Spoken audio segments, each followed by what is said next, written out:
If you were gaming in 2020, you couldn't avoid it. Valorant was everywhere. From Twitch streams to YouTube clips, everyone was talking about Riot Games' new tactical shooter. It wasn't just another FPS. It was the FPS that was going to dethrone CS and revolutionize competitive gaming. It had everything: tight, strategic gunplay, unique agents with customizable abilities, and a growing esports scene that felt like it was going to blow up. And for a while, it did. Valorant hit peak popularity like a comet, but fast forward to today, and it feels like the game has hit a serious wall. So what happened? Why are we now asking if Valorant is dying? In today's video, we're going to explore why Valorant, once the king of tactical shooters, is struggling to keep up with the competition, why it might not survive in the future, and, most importantly, what can be done to save it.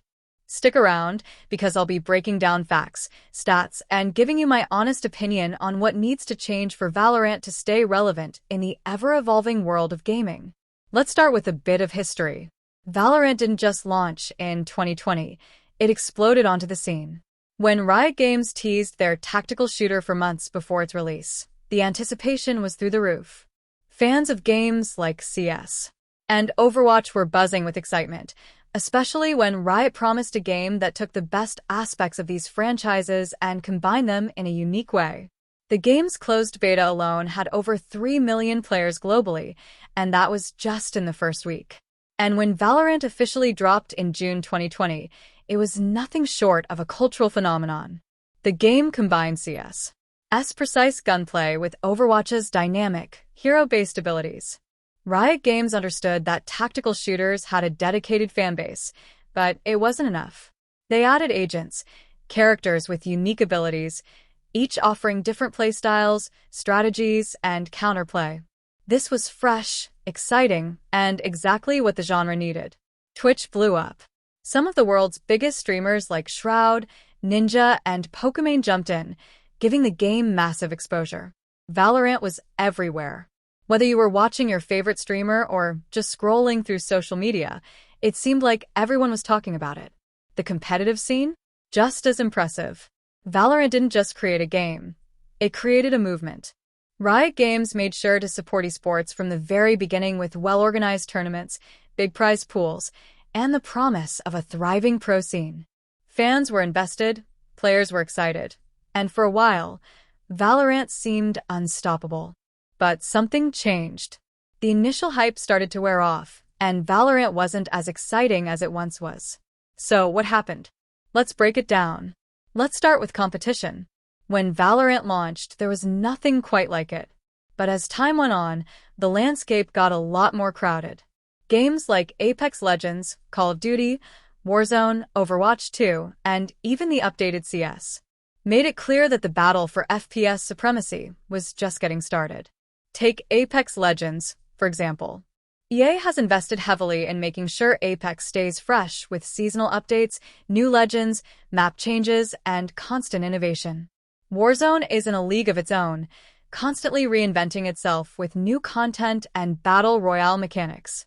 Even CS has adapted, with regular updates, new skins, and maintaining its position as the go-to tactical shooter for a hardcore audience. Then there's Overwatch 2. Despite some criticisms, it's introduced new heroes, modes, and a more dynamic competitive scene that keeps fans engaged.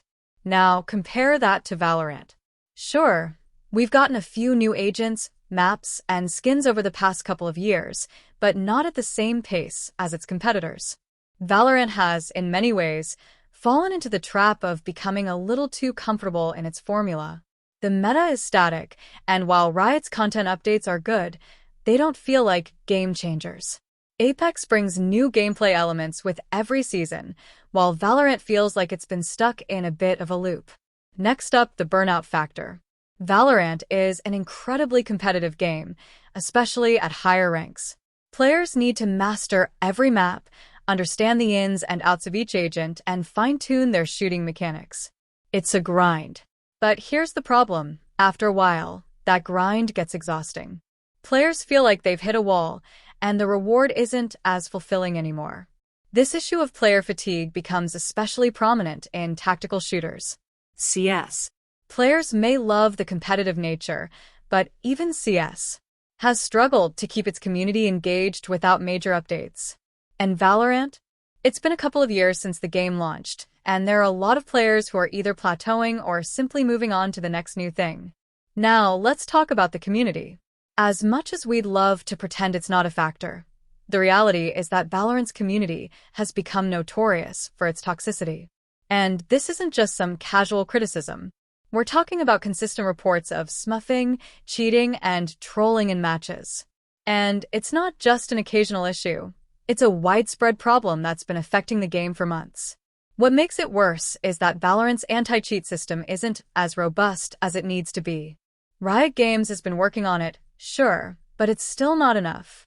If new players enter the game and their first experience is facing a hacker or getting trolled by a smurf, they're not going to stick around. This is not a good look for a game that wants to be taken seriously as an esports contender. Let's get into the numbers. In terms of monthly active players, Valorant peaked at around 15 million active players globally in 2022. But by mid-2023, reports showed that number had dropped by nearly 30%. While it's still far from a dead game, it's clear that the player base is shrinking. What's even more alarming is that, according to internal data from Riot, a staggering 40% of players abandon the game after just a few months. That's a massive churn rate. For a game that's supposed to be the next big thing in esports, this is a worrying trend. So, what's the solution? Can Valorant survive? Or is it already too late? The good news is that there are definitely ways to turn things around. But Riot Games will need to make some bold decisions. The first thing Riot can do is innovate. They need to break the mold and introduce new mechanics that shake up the core gameplay. Think new modes, game-changing mechanics, or even reworks of old maps. If Apex Legends can constantly surprise players with new legends and Warzone can keep adding fresh seasonal updates, then Valorant needs to push the envelope too. The second thing is to seriously address the toxicity problem. Riot needs to improve its anti-cheat systems and create more systems to discourage trolling and smurfing. If players don't feel like the environment is fair, they'll leave, and fast. Lastly, Riot must focus on player retention. That means reducing the grind, offering more incentives to keep players engaged long-term, and ensuring that those who reach the top ranks aren't burnt out. Implementing more fun, less intense modes could help with this.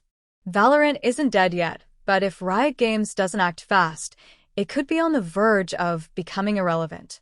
With so much competition in the FPS genre, Valorant has a lot of work to do to stay ahead of the curve. What do you think? Is Valorant really on the decline, or is it just going through a rough patch? Let me know your thoughts in the comments below. I'd love to hear what you think. If you enjoyed this deep dive and want to stay up to date on everything Valorant and the future of gaming in general, make sure to hit that like button, subscribe, and turn on notifications so you never miss a video. I've got more in-depth content coming soon, and trust me, you won't want to miss it.